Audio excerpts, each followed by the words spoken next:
En fait, depuis que je suis petit, je ne sais pas pourquoi, j'étais attiré par tous les départs de courses qu'on voyait à la télé, les tours du monde, où on voit des centaines de milliers de personnes sur les quais, et donc, je trouvais ça incroyable. Et j'avais vraiment une grande question, je ne sais pas, je pense que c'est peut-être un peu le... Enfin, moi j'appelle ça le fantasme du terrien. Ça veut dire qu'on les voyait partir, on les voyait arriver, mais qu'est-ce qui se passe au milieu en fait? Donc c'est peut-être un peu mon côté aventurier qui m'a donné envie d'aller voir. Parce qu'il faut tout apprendre en fait. Moi j'étais vraiment novice, donc je connaissais rien du tout. Ça veut dire que j'avais même jamais fait de bateau. En fait, j'ai acheté le bateau, je ne savais pas en faire. Voilà. Donc il y a le matelotage à apprendre, il y a la navigation, la météo, faire de l'électronique, de l'électricité. Parce qu'en plus, après, cette classe de bateau-là, c'est vraiment un truc à part.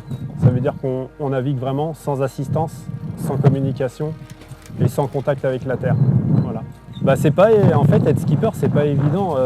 Parce que en plus, je ne suis pas que skipper. À la base, moi, j'étais chauffeur de maître à Paris. Donc quand je suis venu vivre à Concarneau, pour pouvoir faire du bateau, il a fallu que je trouve un métier parce que je ne suis pas professionnel, donc je suis chauffeur de taxi à côté de ça. Donc mon quotidien, il est vraiment rythmé par les deux activités, quoi. J'ai découvert la classe mini il y a 5 ans. J'ai réalisé mes premières courses, je crois que c'est en 2018 ou 2019, où là, il y a eu des conditions en plus assez costauds, où j'ai vraiment découvert le truc. J'ai eu le mal de mer et tout, enfin c'était compliqué. Mais pour se qualifier à la Mini Transat, il faut réaliser une qualification hors course, justement. C'est un parcours qui fait 1000 milles, donc c'est 1850 km et on doit le faire en une fois. Voilà, et ça nous envoie en Irlande. Et donc on fait l'aller-retour jusqu'en Irlande, on revient dans le golfe de Gascogne et on doit faire le tour d'un plateau qui s'appelle le plateau de Rochebonne. Et ensuite le tour de l'île de Ré et revenir au port de départ. Et donc j'ai effectué ça au mois d'août dernier. Et je ne pensais pas être capable de réaliser ce truc-là, voilà. Mais donc c'est un truc dont je suis super fier, ouais. Il y a une journée où j'ai eu de la pétole, j'ai pas du tout avancé. J'ai passé toute une journée là, planté là, sans vent. C'était assez dur, je voyais des bateaux passer, enfin les Brittany Ferry, tout ça. J'avais le moral dans les chaussettes, je venais de partir, ça faisait une journée.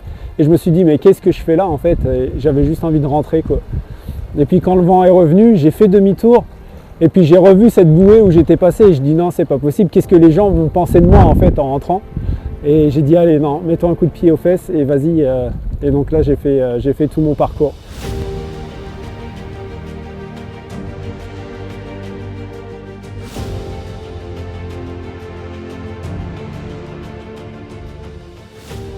Et j'ai eu des problèmes d'énergie, de batterie, et il y a les 3 dernières nuits, j'ai eu des hallucinations et tout, il a fallu que je barre. Et je suis arrivé ici en pleurant, quoi, de nerfs. Ouais. Donc ouais, j'étais assez content d'avoir fait ce truc-là. Ouais. Là on voit, regarde, il y a un trou là dans ma voile, je sais pas si tu vois, c'est rafistolé. Ouais.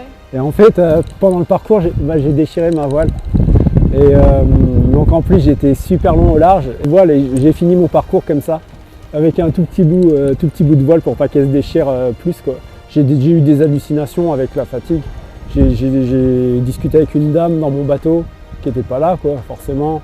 C'était une dame pour une assurance qui me demandait de rapatrier le bateau et que j'étais mandaté pour ramener le bateau à Concarneau. Je dis ouais, comme par hasard, quoi. Ouais, c'est là qu'on découvre, enfin pour moi c'est là que j'ai découvert le large déjà, les grosses vagues et tout, et puis le fait d'être en solitaire, quoi. Voilà. J'ai fait, tout simplement, j'ai fait une crise cardiaque en mer. C'était sur une course qui s'appelle la Mini en mai. En 2011, non, 2021, 2021. Et en fait, je convoyais le bateau vers la Trinité, puis j'ai eu un malaise à bord. Et en fait, il s'avère que j'ai fait une carence de vitamines, voilà. Et du coup, c'est une fortune de mer qui est passée dans le journal ici, dans les journaux locaux. Et à la suite de ça, la Fédération française a reçu mon dossier de partenariat et puis ils ont décidé de me suivre pour la Mini Transat 2025. Voilà. 2021, c'était la fin, vraiment, je pense que c'était la fin du projet de traversée de l'Atlantique et je me suis dit, ouais, j'ai fait tout ça pour ça. Enfin, j'ai déménagé, j'ai acheté un bateau, enfin, j'ai fait vraiment plein de trucs pour aboutir à cet objectif-là. Et puis bah, là, en fait, avec ce partenariat-là, je reviens de nulle part, en fait. Enfin, vraiment, enfin, c'est comme un rêve, en réalité. Et c'est simplement pour dire aussi et faire passer le message aux gens qu'après un accident cardiovasculaire, la vie continue et puis bah, faut essayer de se battre pour continuer, quoi.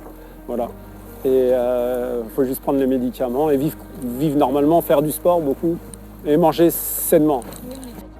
Bah, avec My Top Manager, je les ai rencontrés par une connaissance au mois de décembre à Paris. Et voilà, je leur ai expliqué que je pense que le parallèle qu'on peut faire entre mon projet et le projet voile, en fait, ouais, en réalité, c'est un projet d'entreprise. Parce qu'il n'y a pas que le bateau à faire.